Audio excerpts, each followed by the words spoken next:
안녕하세요. 전국 창의목공교사 모임 회장 최창민입니다. 지금부터 본격적인 강의를 시작하는데요.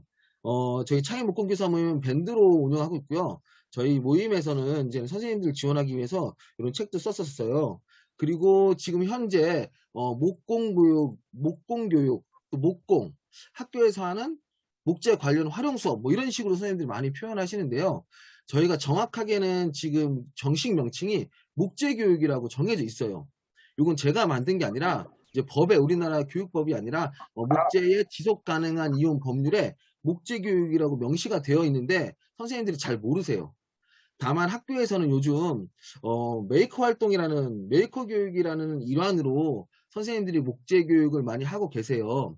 그리고 옛날에는 목재 교육 같은 걸 잘 안 하시다가 이러한 이유 때문에 시대적인 흐름의 분위기도 그렇고 현장 교육 요구의 변화 그리고 이왕이면 창의적인 문제 해결력을 키우기 위해서 우리가 할 수 있는 수업이 무엇일까? 효과적인 수업의 전달 그리고 학교 공동체 간의 유대감을 형성하고 또 건전한 취미 활동으로 선생님들이 되게 많이 하세요. 그래서 학교에 대해서 이제 혁신학교 목공실 뭐 이렇게 해서 학교 목공실 검색을 하게 되면 요즘에 예시가 되게 많이 나와요, 인터넷에. 학교 목공실, 그러니까 옛날에는 제가 처음에 학교에서 목공을 시작할 때까지만 해도 학교에서 저 목공실 좀 만들려고요, 선생님들하고 목공 연수 좀 하려고요 라고 하면 교육청에서 선생님들이 그걸 왜 합니까? 라고 얘기가 있었어요. 근데 요즘에는 학교에서 저희 학교 애들하고 목공하고요, 학부모들도 하고요, 그리고 또 선생님들도 해요. 그리고 우리는 그래서 목공실 이렇게 꾸몄어요 라고 얘기하면 뭔가 혁신적인 분위기 아닌가? 라는 또 시대적인 흐름의 분위기도 있어요. 하지만 아이들도 좋아하고 선생님도 좋아하고 저도 좋아하고 하는데 여건이 안 따라줘서 이렇게 수업하는 학교도 있습니다. 여기 지금 이게 춘추복 입고 있지만 거의 한 10월 정도 패딩 입고 있죠. 복도에서. 여건이 따라주지 않아서 이렇게 수업할 수밖에 없는 여건도 있고요. 내가 뭔가 많이 알아야 되지 않을까? 내가 하고 싶은데 어디서 지원을 받지? 그런 것들 때문에 망설이시는 선생님들도 되게 많고 심리적 장벽이 되게 높습니다. 그래서 목공실이 잘 되어 있다 하더라도 그 뒤에 오시는 선생님은 이거 뭐지? 나는 목공 할 줄 모르는데 왜 괜히 이런 거를 만들어 놔서 나한테 부담을 주지? 이런 생각을 가지시는 선생님들도 간혹 있으세요. 그래서 그 전에는 학교에서 목재 관련 수업을 하시려면 뭔가 어디서 지원을 받거나 누구한테 물어보거나 할 수 있는 통로가 없었어요. 근데 저희 모임이 생기면서 학교에서 겪고 있는 다양한 질문들이 올라와요. 그리고 저희 운영진이나 또 학교 저희가 또 선생님이잖아요. 선생님들은 누군가 어렵다거나 모르는 게 있으면 정말 성실하게 알려주시죠. 돈 되는 일도 아닌데.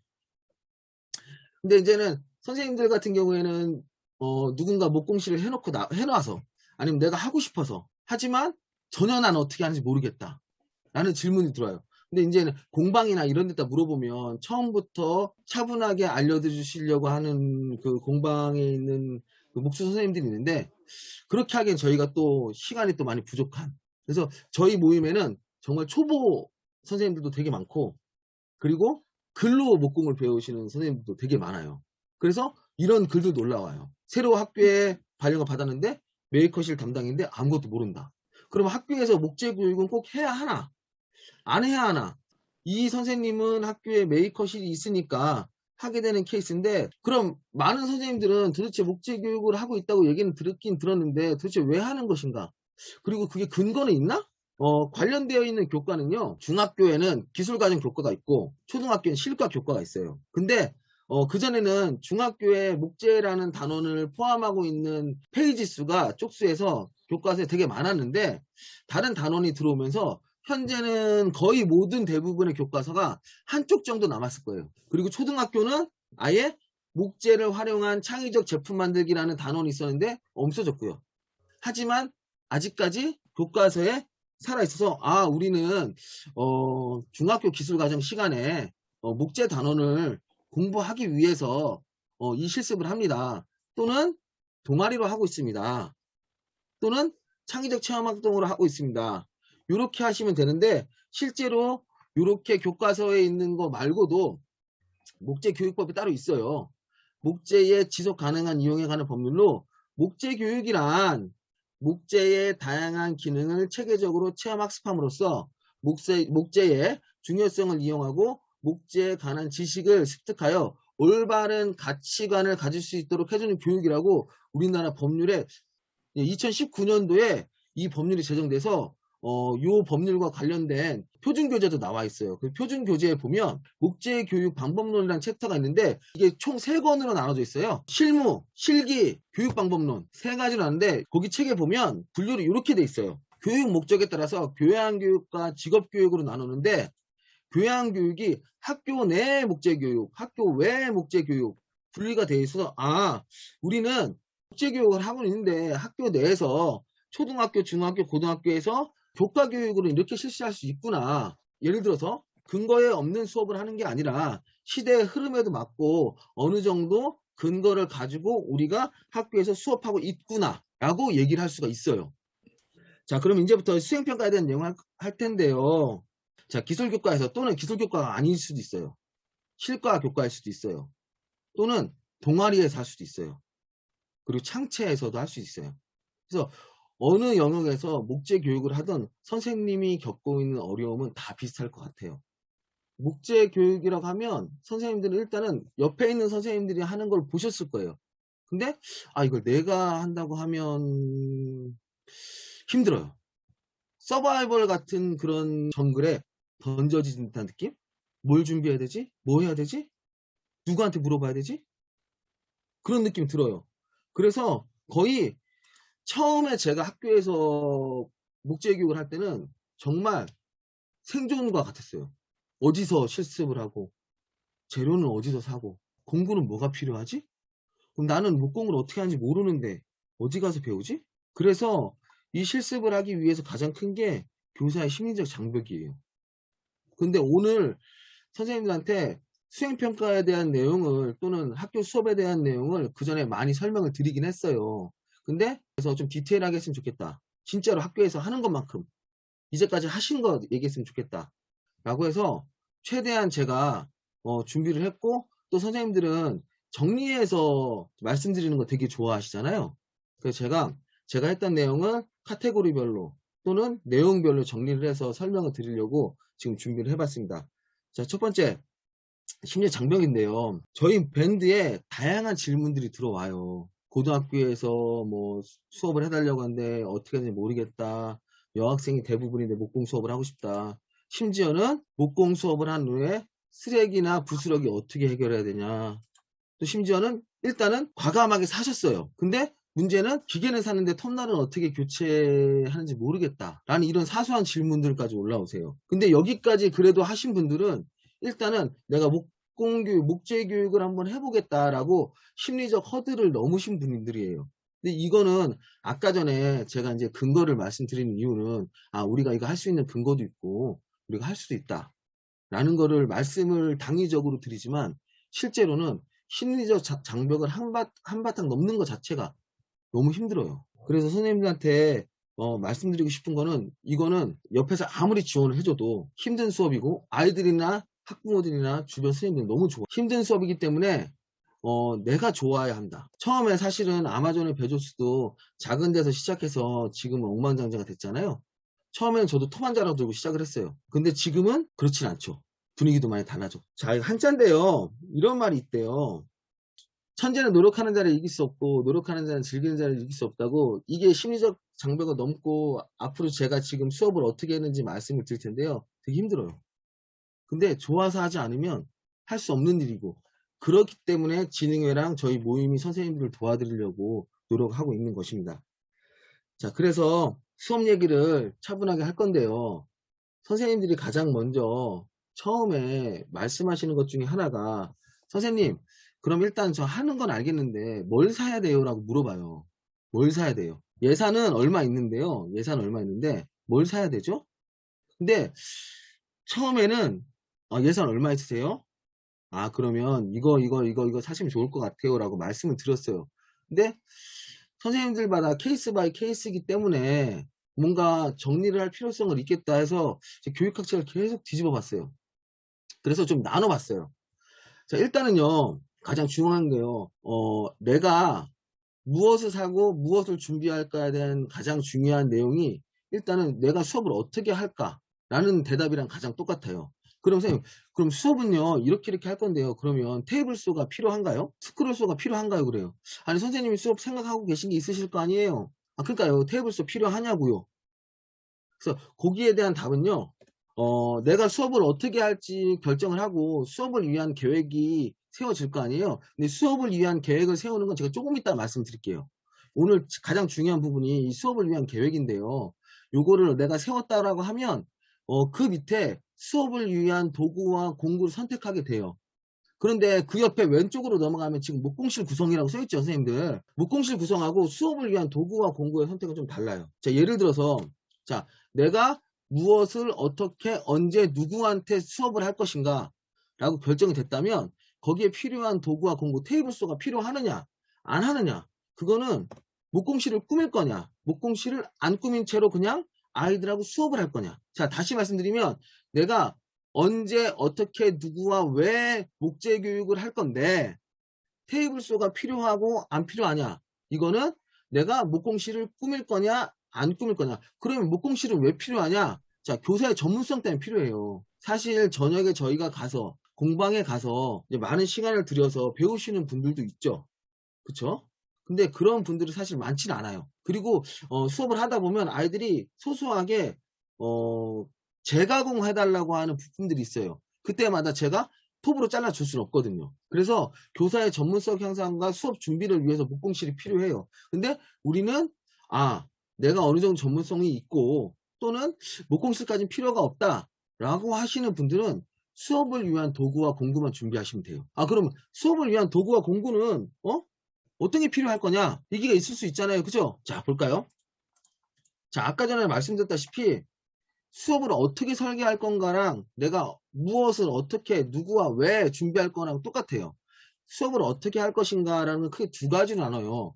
내가 기대교수 결과, 이 수업이 끝나고 얻고자 하는 것은 무엇인가, 효과성, 효율성, 매력성, 이렇게 얘기하는데 어려운 데니까 넘어갈게요. 교수 조건은 내가 이 수업을 하려고 할 때 학습자의 상황은 어떻고 학습 내용은 무엇이고 교수 학습 환경은 이거고 교수 개발 제약 요건은 이렇다. 그래서 내가 하고 싶은 수업은 이렇다라고 얘기가 되죠. 그죠? 근데 문제는 여기서 목재 수업과 관련돼서는 교수 조건의 제약을 많이 받죠. 그쵸? 환경도 많이 받을 것이고 내가 교재를 만들려고 하는데 교과서에는 딸랑 그 반쪽 나와 있어요.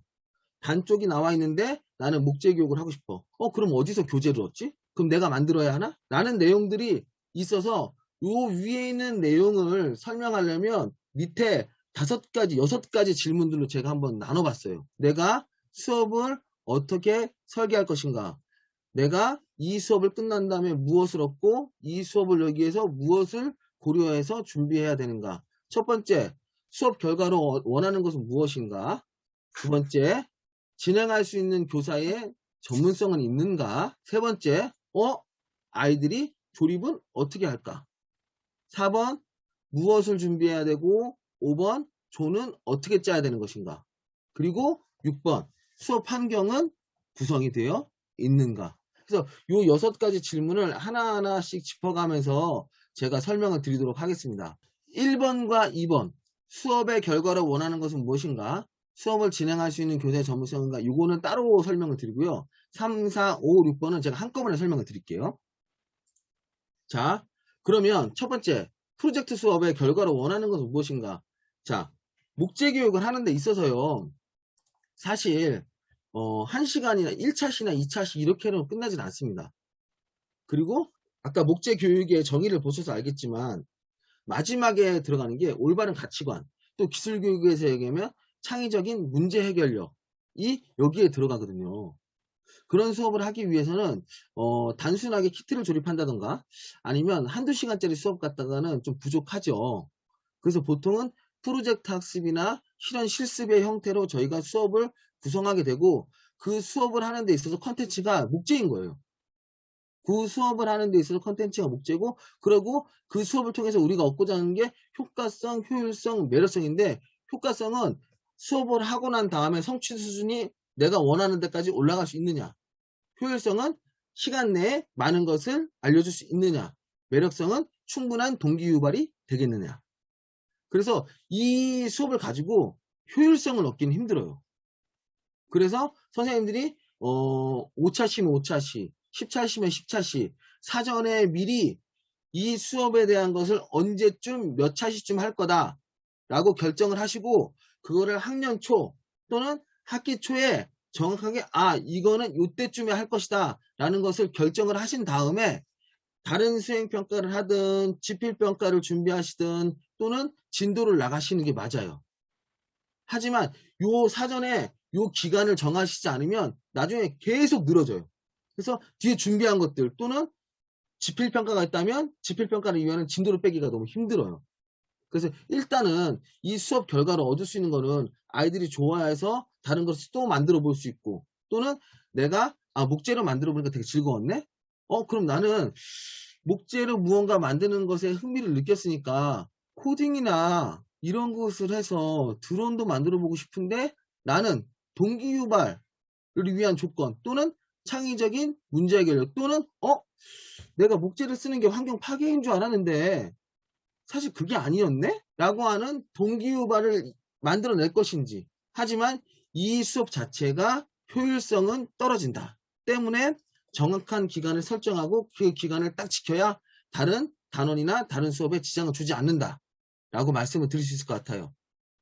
자, 그래서 교양교육으로서 목재교육의 가치는 자, 목재에 대한 기본 지식, 설계 능력, 창의적 문제 해결력, 협동과 배로, 목재 지속 가능한 이용. 자, 요거는 어디서 뽑은 거냐면 저희 국가 수준에 있는 교육과정에 있는 내용과 기술과정 그리고 아까 목재교육법에서 뽑은 거 내용 요소를 뽑아 놓은 거예요. 요런 것을 중심으로 해서 교양교육으로 목재교육을 한다고 생각하시고 그리고 이것을 하려고 했더니 프로젝트 학습으로 구성을 할 수밖에 없고 그러려면 기간이 오래 걸릴 수도 있으니까 그 기간은 내가 어느 정도 정해놔야 되겠다.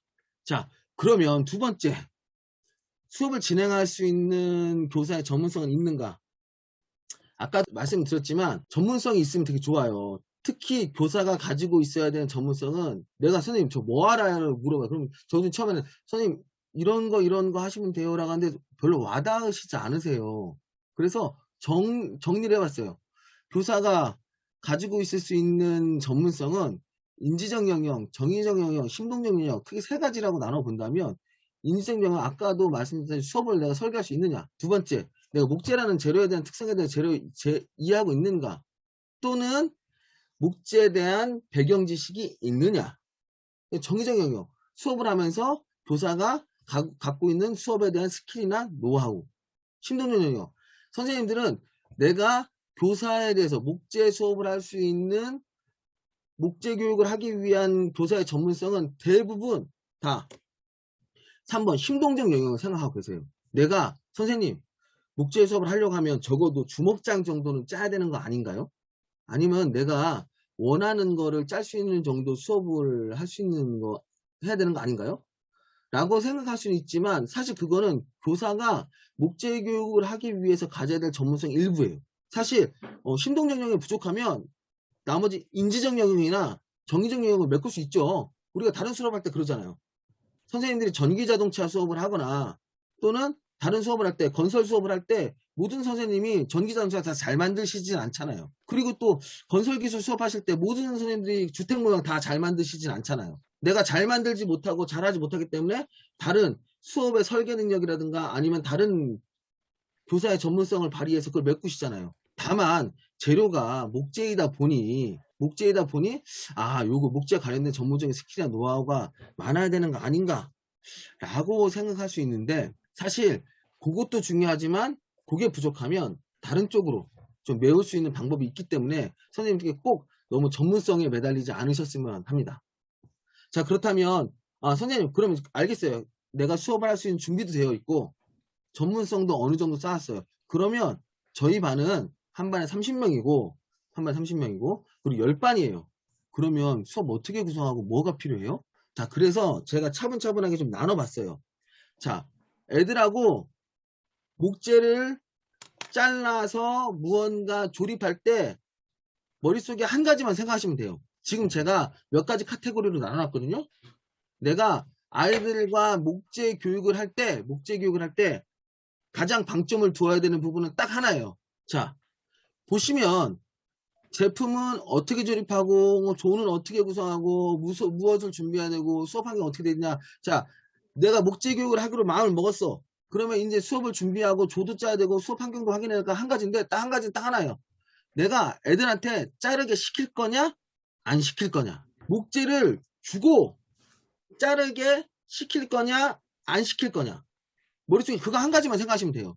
그 하나만 가지고 수업을 설계하시면 뭐가 필요하고 어떤 것들이 필요하고 조는 어떻게 구성하고 또 수업 환경은 어떻게 구성해야 되는지 다 나와요. 자, 그래서 세 가지로 좀 나눴어요. 자, 자르느냐 안 자르냐예요. 목재 키트 조립. 자, 작은 소품 같은 거 만들어요. 키트 내 조립 도구까지 모두 포함되어 있어요. 자를까요 안 자를까요? 애들이 안 자르죠. 반제품이에요. 교재사나 또는 목재사에게 특정 형체의 부품을 가공해서 이제 받아요. 거기서 일부 자를 수도 있고 조립만 할 수도 있어요. 근데 반제품을 내가 애들하고 이제 이미 파는 게 아니고 파는 거 말고 내가 특정한 형태의 것을 만들어서 목재상 보고 잘라달라고 하면 조금 이따 나오겠지만 매뉴얼을 내가 만들어야 돼요. 세 번째, 나는 아이들한테 설계도 하고 또 마름질까지 다 시키고 조립까지 다 시켜서 아이들이 원하는 작품을 만들게 하고 싶다. 자유작품 조립이죠. 자, 재료와 조건을 주고 그 형태에서 가공할 수 있게 주는 거예요. 그래서 선생님들이 목재 키트 가능, 반제품 조립 이것도 가능. 3번 그래서 3번에 대해서 궁금하신 게 되게 많으실 것 같은데 아까도 말씀드렸지만 애들한테 재료와 조건을 주고 자를 거냐 말 거냐.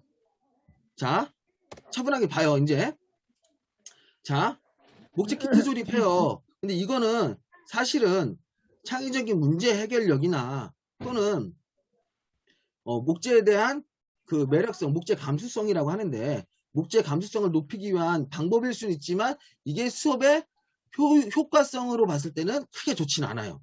그래서 키트 안에 아이들이 다 똑같은 것을 조립을 하게 되는데 대부분 안에 설명서나 제작 방법이 포함되어 있고 이걸 갖다 수업에서 하시는 경우는 거의 없고 교사나 학부모들의 원데이 클래스 그리고 아까도 말씀드렸다시피 교사의 전문성 분야하고 떨어져서 내가 원할 때 언제든지 가져와서 수업을 할 수가 있어요. 하지만 이게 목재라고 하는 재료가 주는 감수성이 있기 때문에 매력성 자체는 이 수업 또한 매우 높다.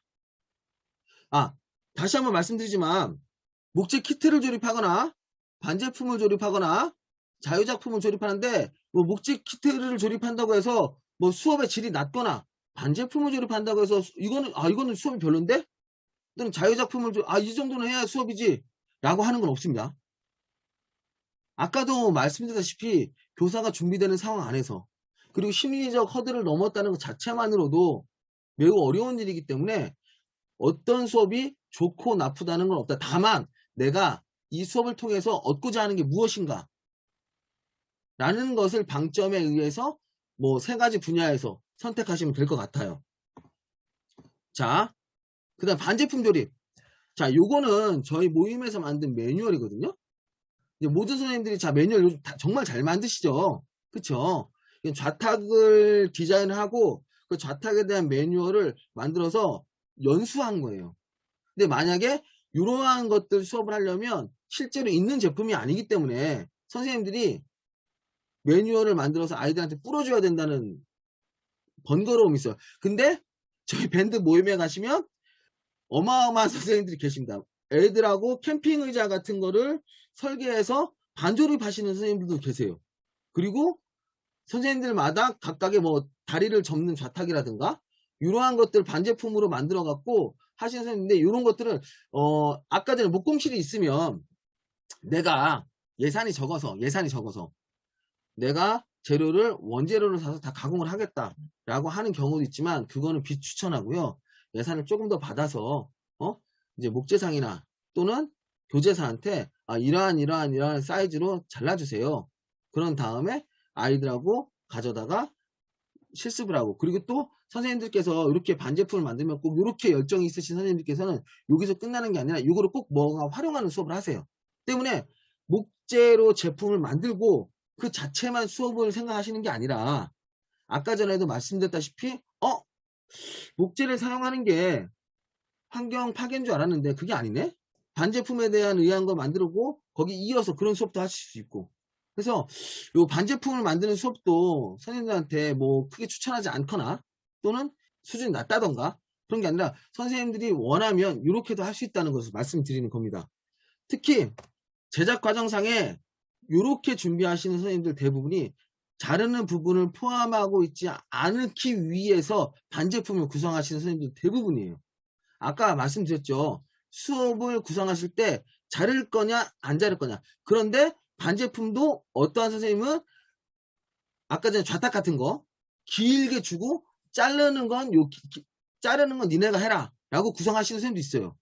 그래서 반제품이라고 꼭 자르는 과정이 없다고도 볼 수도 없고 그리고 또 있다고도 볼 수 없고. 근데 거의 대부분 반제품을 만드시는 선생님 경우에는 자른 부분을 포함하지 않으려고 이렇게 반제품을 만드시는 선생님들이 대부분이에요. 자, 그 이후로 넘어가면 이제 자유작이에요. 자유작. 지금 말씀드리는 거는 순수하게 제가 오랜 시간 동안 이제 목재 관련 수업을 하면서 느낀 것을 선생님들 보시기 편하게 체계적으로 이제 분류를 한 거고 사실 여기에 대한 서적이라든가 전문 자료는 없습니다. 그래서 지금 자유작에 대한 얘기를 할 텐데 자유작에 대한 얘기를 전문적인 서적이나 이렇게 해라 표준안 같은 게 없기 때문에 제가 했던 수업에 대한 예시를 통해서 선생님들에게 설명을 드리도록 할게요. 첫 번째, 처음에는요 제가 이제는 파주에 있을 때 한 반에 24명에서 26명이었어요. 그래서 2인 1조로 했어요. 2인 1조로 했던 이유는 3인 1조로 하면 1명 놀고 4인 1조로 하면 2명 놀죠. 그쵸? 그래서 2인 1조로 했는데 이때 어려웠던 점은 뭐냐면 2인 1조로 했는데 1명이 놀면 혼자 해야 돼요. 애들 되게 힘들어 하더라고요.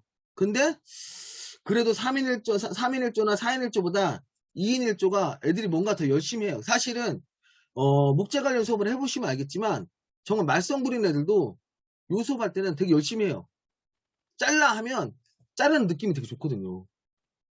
자르는 느낌이 좋아서 딴 건 안 해도 그 자르고 있어요 그냥. 그래서 2인 1조로 줬는데 저 같은 경우에는 처음엔 막 MBTI로 막 조짜고 막 그런 거 있잖아요 선생님들. 했는데 그냥 번호순 2인 1조 돌렸어요.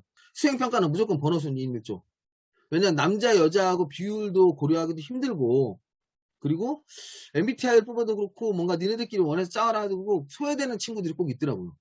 소외되는 친구들이 있어서 저는 꼭 2인 1조로 짜고 그 다음 학기에는 야 2번부터 번호순 이렇게 했었어요. 그래서 아이들한테 이제 잘 구슬르면 2인 1조로 수업을 되게 많이 하시는데 선생님들한테 추천하고 싶은 건 2인 1조보다는 3인 1조, 4인 1조. 이제 왜 그러냐면요. 24명에 2인 1조 하면 작품이 12개잖아요. 그쵸? 한 반에. 근데 그게 10반 되면 120개예요. 근데 아이들한테 제품을 어느 정도, 재료를 어느 정도 줄 거냐에 따라 다르겠지만 저는 여기 써있는 대로 1200 곱하기 1200을 줬어요. 1m 20에 1m 20. 보관하기가 어려워요. 그래서 3인 1조나 4인 1조 또는 2인 1조로 할 경우에 주어지는 재료를 조금 작게 줘라. 그래야 내가 보관할 때가 충분하다면 2인 1조도 괜찮을 것 같아요. 근데 사실 2인 1조 힘들어요. 그러니까 선생님들한테 이제 권장드리고 싶은 거는 제품의 보관, 수행평가하는 동안에 제품의 보관, 그리고 교사의 수업의 수월성, 그리고 또 재료비 이런 것들 때문에 3인 1조나 4인 1조 하시는 게 어떤가 라고 이제 추천을 드리는 바입니다. 근데 만약에 나는 곧죽어도 2인 1조 하겠다 라고 하면 보관할 때가 많이 없다면 좀 작게 1200에 1200짜리를 줬는데 그 정도면 어떤 거 정도 나오냐면 박스 형태로 하면 공간 박스 2개 정도 나와요. 다 막힌 구조는 생각보다 나무가 많이 들어가거든요.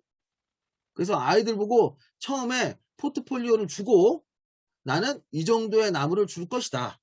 그러면 이 정도의 나무를 가지고 니네들이 설계를 하고 그리고 니네가 어떤 것을 만들지 구상 설계 및 제작도를 그려라 라고 했어요.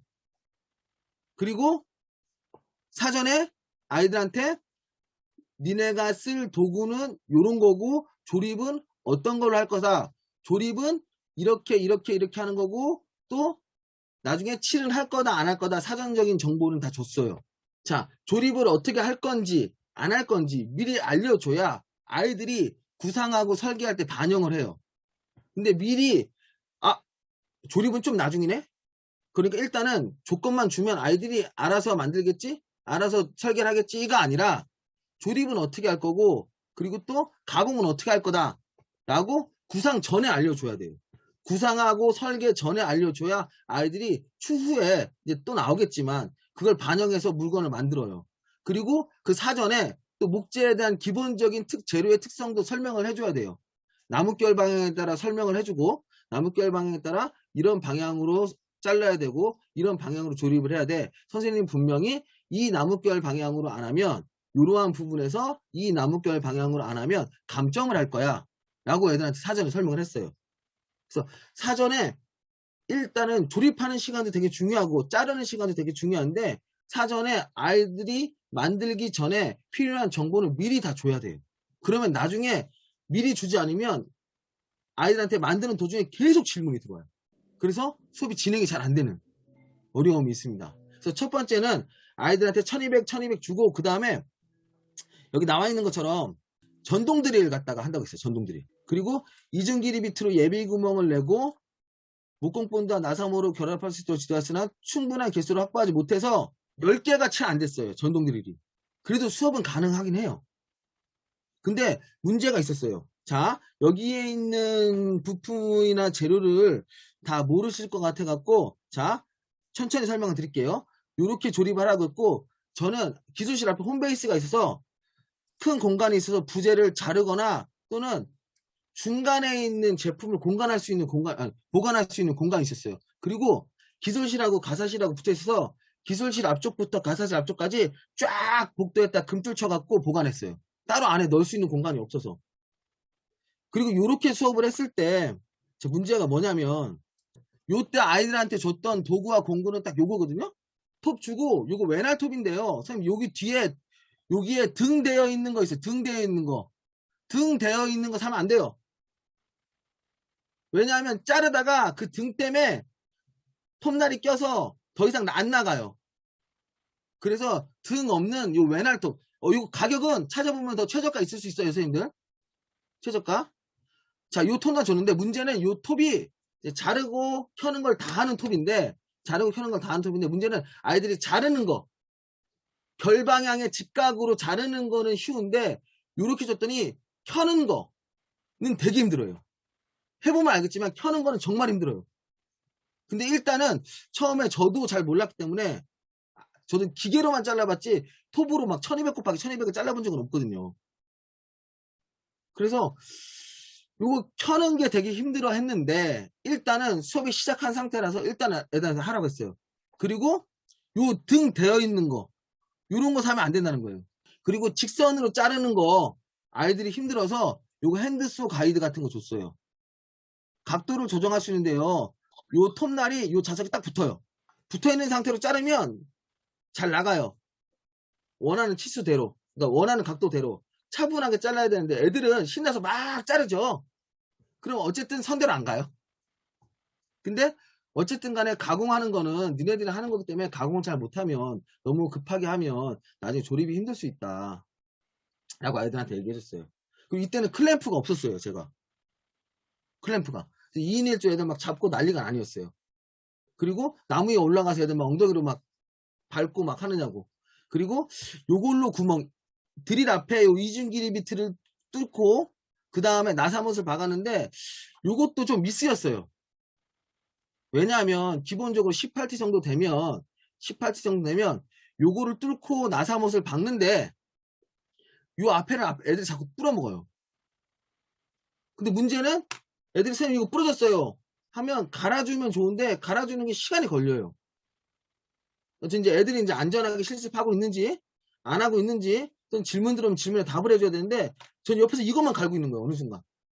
야, 이거 문제가 있다. 그래서 처음에 실습은 이렇게 구성을 했는데, 생각보다 애를 되게 먹었어요. 첫 번째, 아이들이 결방하고 자르는 걸 힘들어할 줄 몰랐다. 두 번째, 이중길이 비트를 그렇게 많이 부러뜨릴 줄 몰랐다. 세 번째, 자르는 공간이라든가 이런 걸 확보하지 못했다.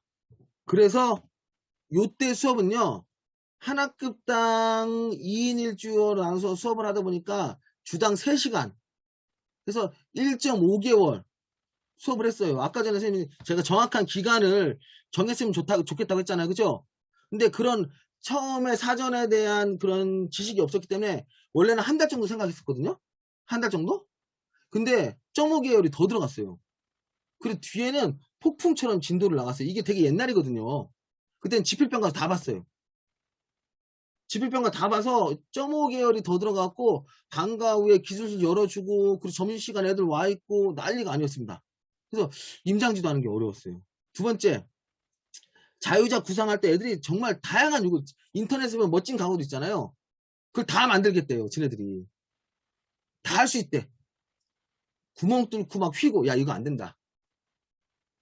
그래서 다양한 요구가 있었는데, 제가 사전에, 아까 전에 가공은 어떻게 하는지 다 아이들한테 미리 다 알려줘야 된다고 했잖아요. 그죠? 그래서 학교에서 할 수 있는 가공은 여기까지다. 곡선도, 아이들은 왜 처음에 수업 준비할 때 곡선을 자르겠다는 생각을 못 했지? 곡선까지는 괜찮을 것 같은데. 그리고 구멍도 애들이 다양하게 뚫을 수 있다는 생각을 왜 못 했지? 그래서 다음 수업에는 그런 내용들을 사전에 또 다 설명을 했어요. 그래서 아까도 말씀드렸다시피 설계를 하면 우드락 같은 경우는 아이들이 알아서 하잖아요. 그죠?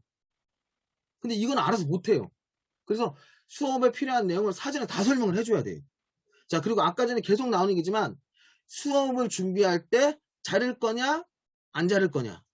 근데 잘랐어. 잘랐는데 켜는 것을 아이들이 너무 어려워했어요.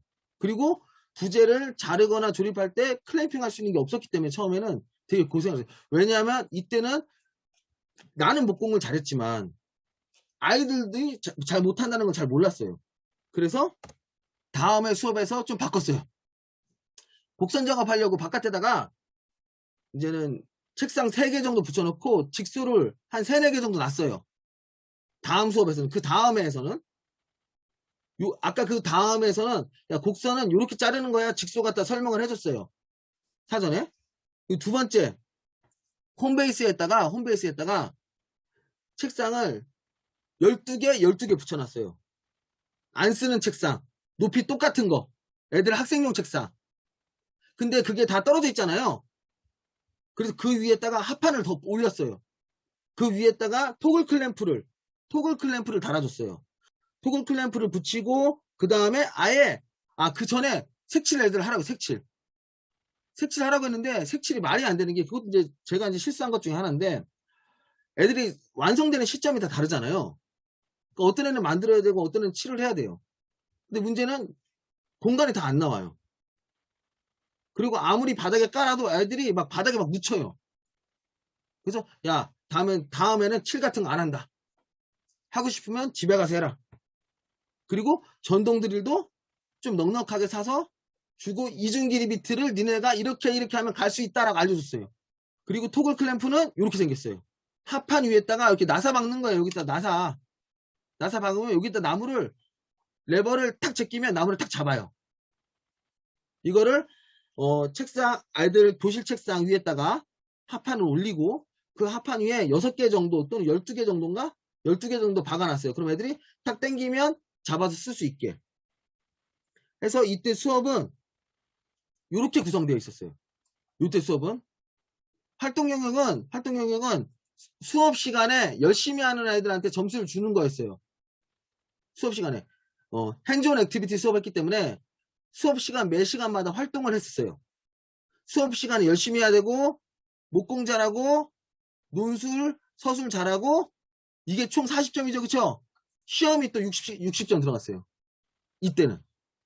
그래서 한 학기가 정말 바쁘게 돌아갔었고 그때 혼자 수업했던 게 아니라 기술, 국어, 미술, 진로로 융합 수업했고 그랬더니 요 한 프로젝트가 45점짜리 수업이었어요. 그래서 기술 시간에는요, 만들어서 팔고요. 국어 시간에는 감상문 이런 거 아니에요. 감상문 이런 거 아니에요. 이것도 선생님하고 계속 얘기를 해야 되는데, 조언과 충고에 담긴 마음이란 단원이 있었어요. 옛날에는 생활국어에. 그래서 2인 1조로 하다 보면 아이들이 의견이 안 맞을 때 있잖아요.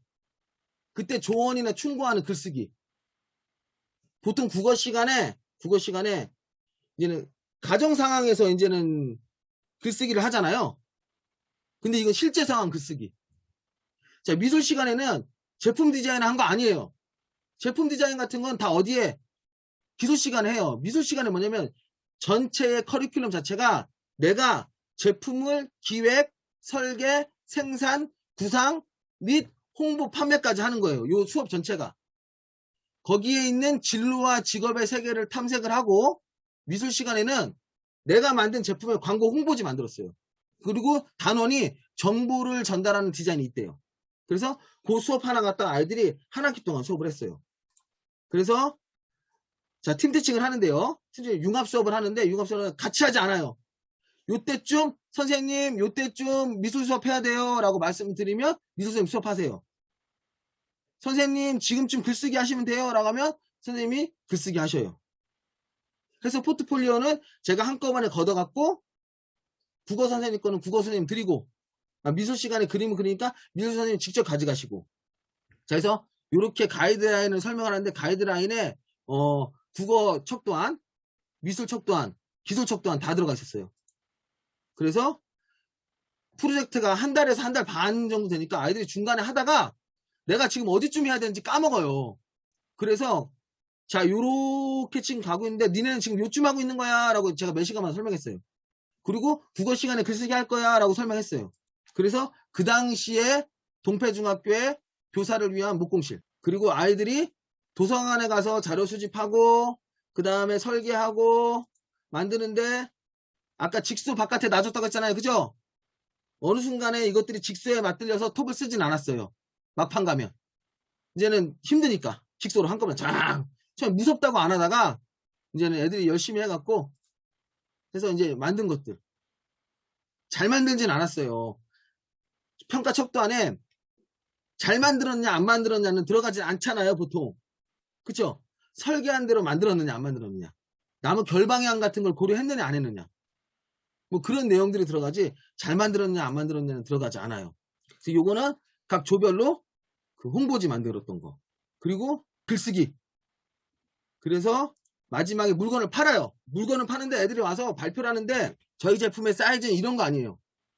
실제로 홈쇼핑이면 홈쇼핑 물건 파는 것처럼 팔아요. 그런 다음에 애들한테 스티커를 한 장 줬어요. 스티커를 한 장 주고 야 이거 꼭 니네가 설명을 듣고 사고 싶은 거에다가 스티커를 붙여줘 라고 동료 평가도 했어요. 그래서 야 자기 거에는 못 붙이고 각자 붙여주는데 야 이거 되게 오랫동안 한 거니까 니네 장난으로 붙이지 말고 좀 잘 좀 붙여주라 하면 애들이 생각보다 장난 안 치고 장난치는 애도 있어요. 분명히. 그냥 막 야 니 거 나한테 붙여주면 나도 너한테 붙여줄게 하는 애도 있는데 이제 오랫동안 자기네들이 공들여서 만들었기 때문에 되게 신중하게 붙여요. 그래서 야 요때까지는 괜찮았는데 그 다음 학교를 갔거든요. 실이 이래요. 가사실이 있어요. 가사실이. 기술실이 따로 있었던 게 아니라 샌드위치 판넬로 바닥에 막 이런 게 막 튀어나와 있어요. 애들 다니는데 기술실 바닥에. 근데 여기서 애들이 막 조리실습도 하고 하는데 저는 좀 마음이 안타까웠어요. 그래서 여기 실을 고쳐주고 오긴 했어요. 그럼 이런 상황에서는 아까랑 완전 달라요. 아까 전에는 수업의 제반 조건, 환경이 수업의 조건 중에 환경이 괜찮았던 거고 그렇지 않은 경우가 있어요. 그러면 어디에 또 문제가 생기냐면 아까도 말씀드렸지만 자르는데 문제가 생겨요. 자르는데. 그리고 거기다 한 가지 살짝 보태면 조립하는데 문제가 생겨요. 그래서 이때는 목공 수업을 할 수 있는 환경이 잘 구비되어 있지 않은 상태에서 자유작품을 했을 때예요. 자, 이때는 어떻게 했냐면요. 한 학급 인원이 24명에서 26명이 똑같이 2인 1조를 했어요. 근데 재료를요. 10, 18, 100, 150, 250, 300에서 1200짜리 부재를 길게 줬어요. 왜냐하면 아이들이 켜는 거를 힘들어해서 아예 재료를 모듈화해서 주고 잘라서만 조립해라. 설계도 이걸 잘라서 조립할 수 있는 형태로 설계를 해라. 근데 하나가 이게 264인가 그랬어요.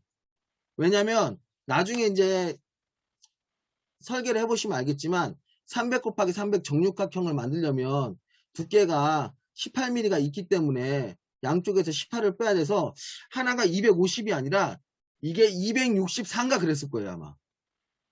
그래서 길이 방향으로 자르고 이렇게 했는데도 정 잘라야 되는 거. 요거 갖다 설계가 도저히 안 나오는 경우에는 톱 가지고 잘라라 라고 얘기를 해줬어요. 그래서 자르고 난 거는 뒤에 부분 큰 통에다가 꽂아 놓고 그 규격에 맞는 데다가 다시 꽂아 놔라. 다른 애들 쓸 수 있게. 근데 어떤 애들은 그냥 애들이 자르고 난 거 주워서 쓰는 애들도 있었고, 그리고 그 외에 자르거나 켜는 거, 그 외에 정 잘라야 되는 거, 정 켜야 되는 거는 니네들이 알아서 해라. 그리고 아까 전에도 말씀드렸다시피 사전에 곡선을 자를 수 있게 직소를 놔줬어요. 근데 문제는 전동 드릴이 없어서 조립 방법을 아예 목곡봉도하고 무드못하고 망치 줬어요. 그리고 충분히 만들어요 애들. 자, 이 무드못 요건데요. 아시죠 다들? 본드 칠하고 덮고 못 놓고 빵빵빵빵빵빵 해서 아이들 보고 만들어놨는데 이때는 공간이 너무 협소하고 그리고 교장 선생님이 먼지 나는 거 되게 싫어하셨어요. 먼지 나는 거 싫어하시고 그러셔갖고 전에 학교에서는 공간이 돼서 책상이라도 끌고 와서 토글 클램프를 설치해 줬는데 지금 같은 경우에는 그럴 수 있는 상황이 아니기 때문에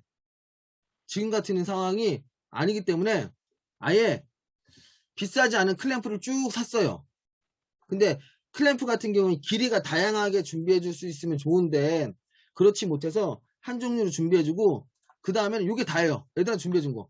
핸드소 가이드 이거 10,000원밖에 안 했죠. 그죠? 강철자, 목공본드, 망치, 무드못. 무드못도 아까 선생님이 얼마나 길이를 다양하게 준비하는데 한 가지 32mm, 38mm 그러니까 준비해 줬던 거 줄자. 요거 정도 준비해 주고 다치면 안 되니까 보안겹 장갑인데요. 장갑은 아이들 쓰지 않는 게 원칙이에요. 돌아가는 장비, 전동기계를 쓸 때. 전동기계를 돌아가거나 아니면 뒤에 보면 밴드소 있어요. 요거 할 때는 장갑 절대로 끼면 안 돼요. 요거는 순수하게 망치질, 톱질 할 때만 쓰라. 라고 얘기해줬어요. 그리고 직소 놔줬고요. 그리고 클램프가 있긴 있었는데 요거는 다른 학교에서 빌려왔어요. 안 쓴다고. 그리고 톱 쭉 걸어주고 아까 보면 안쪽에 준비실에다가 요거 다른 학교에서 빌려왔고요. 요거도 하나에 6만원인가 주고 샀던 것 같아요. 4개 사고 그리고 40만원 주고 사서 제가 조립했어요. 근데도 애들 되게 좋아했어요. 진짜 열심히 했어요. 뒤에 보면 여기 나무 조각 보이시죠?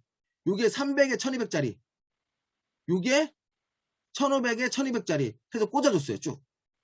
그래서 길이만 잘라서 조립하고 설계하게 뿐만 아니라 나중에 이제 1층에 끝이었거든요. 교장 선생님이 먼지 날리는 거 되게 싫다고 해서 웬만한 작업은 여기 나가서 해라 라고 애들한테 얘기해 줬어요. 근데 애들 되게 좋아했어요. 그리고 남자애들하고 여자애들하고 같은 조대도 잘해요. 이게 아마 방과후인가 그럴 거예요. 방과후에 남아서 애들이 하는 건데 이때도 제가 시간 관리를 잘 못해서 아이들이 나와서 했는데 엄청나게 여기뿐만 아니라 이게 방과후에 한 4시 이후였는데 아까 뒤에 보면 준비실까지 애들 꽉 차갖고 수업하던 거였는데 애들이 너무 좋아했어요. 사실 애들이 좋아하지 않으면 이렇게 못해요. 그래서 자유학기제 했는데 애들 자유학기제 했는데 교장 선생님이 못하게 하셔갖고 몰래 숨어갖고 복도에서 이렇게 하고 강사도 불러서 수업도 하고 그리고 이런 수업들도 해보고 제가 했던 거를 똑같이 하실 필요는 없어요.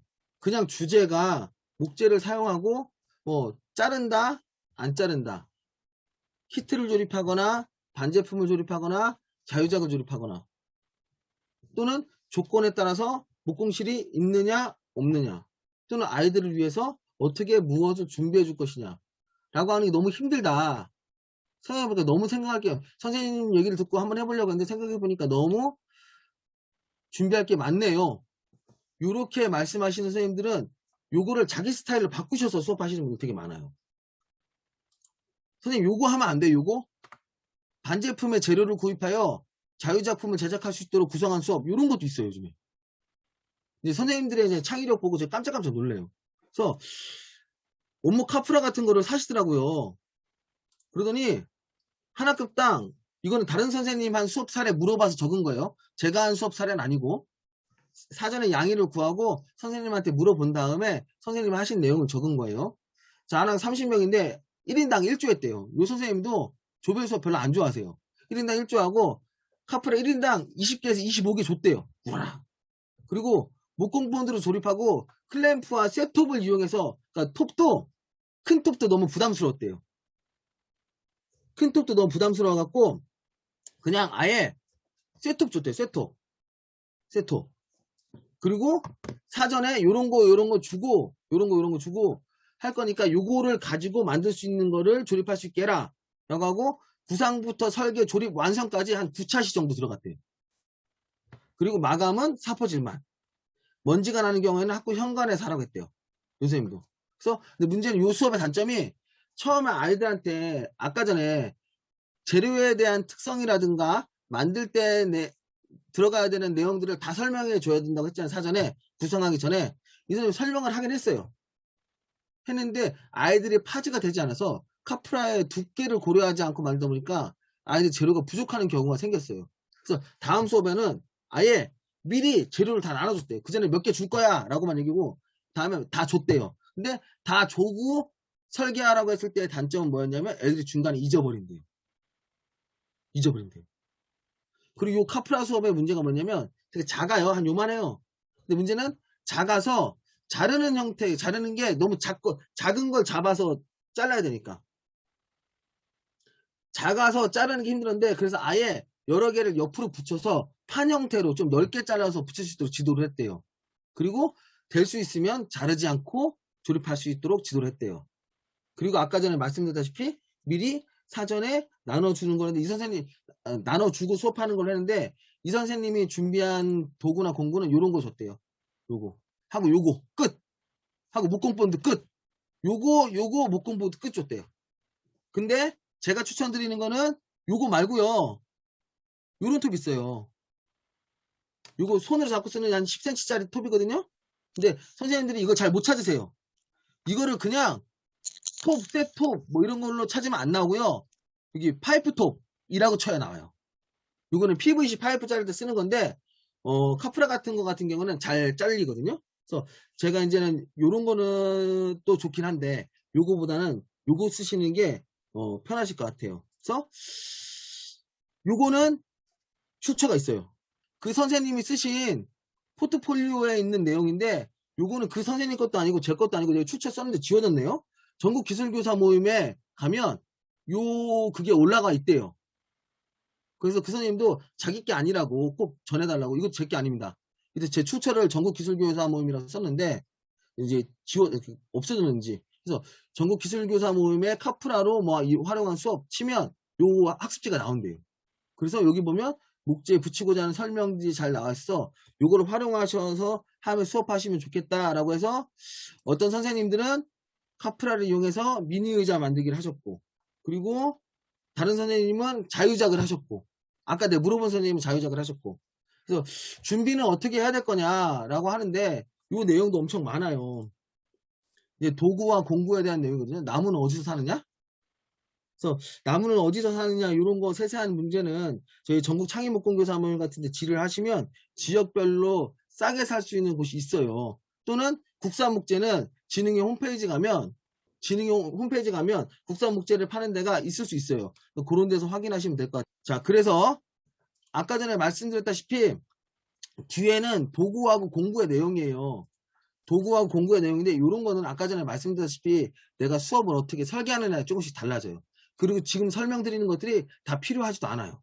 그래서 자, 아까 전에 설명한 내용을 정리해서 말씀드리면 첫 번째, 내가 목재 교육을 통해서 무엇을 얻을 것이냐 생각을 하시고, 일단 심리적 장벽을 넘으셨다면 내가 이 수업을 통해서 얻을 수 있는 거, 아이들한테 주려고 하는 건 무엇이냐. 그러면 나는 수업을 어떻게 구성할 것이냐. 가장 중요한 게 자를 거냐 안 자를 거냐. 아이들이 재료를 자를 거냐 안 자를 거냐. 거기 좀 더 나아가면 조립은 이중기립 비트 줄 거냐? 아니면 무드못 줄 거냐? 아니면 그냥 본드로 붙일 거냐? 재료를 집선목이나 이런 것들을 줄 거냐? 아니면 카프라 같은 걸 줄 거냐? 라는 것을 가정 상황에서 수업을 설계하시면 좀 쉽지 않을까? 라는 생각을 좀 해봅니다. 옛날에는 전국기술교사 모임 활동도 하고 할 때는 젊은 혈기로 여기저기 많이 돌아다니고 선생님들 얼굴 뵙는 게 즐거움으로 살았는데 요즘에는 육아나 이런 것 때문에 많이 돌아다니지 못해요. 그리고 또 핑계라면 핑계 한 가지가 코로나 때문에 사실은 강의할 수 있는 시간도 많이 줄었고, 하지만 저희 지능회하고 창의목공교사 모임 선생님들은 선생님들이 하시고자 하는 것을 지원하기 위해서 언제든지 열심히 하려고 노력 중에 있어요. 제가 10년째 지금 이걸 하고 있고 앞으로도 열심히 할 거예요. 그래서 누가 보면 야, 너 건강이나 잘 챙겨라 라고 하시는 분들 되게 많아요. 사실 좀 몸도 많이 아프기도 하고. 그래서 열심히 하고 있습니다. 열심히 하고 있는 이유는 뭐냐면요, 나이 들면 후회하는 것들이 있대요. 뭐 100가지가 있어요. 100가지. 근데 그 중에 뭐 쭉 있어요. 근데 전 여기서 4번 정도 선크림 안 바른 거, 요거 정도 하나 조금, 그런데 내가 아이들이나 선생님들 위해서 뭔가 줄 수 있는 게 없을까라고 나중에 시간 지나서 두리번거렸을 때 후회하지 않고, 찾는 거는 멀리 안 있을 수 있어요. 이 친구처럼 후회하지 않으려고 열심히 합니다. 혹시라도 질문사항 있으시면 언제든지 전국 창의목공교사 모임을 통해서 질문을 해주시고, 오늘도 즐거운 하루 되시고요. 또 좋은 자리에서 뵙도록 하겠습니다. 감사합니다. 고생하셨습니다.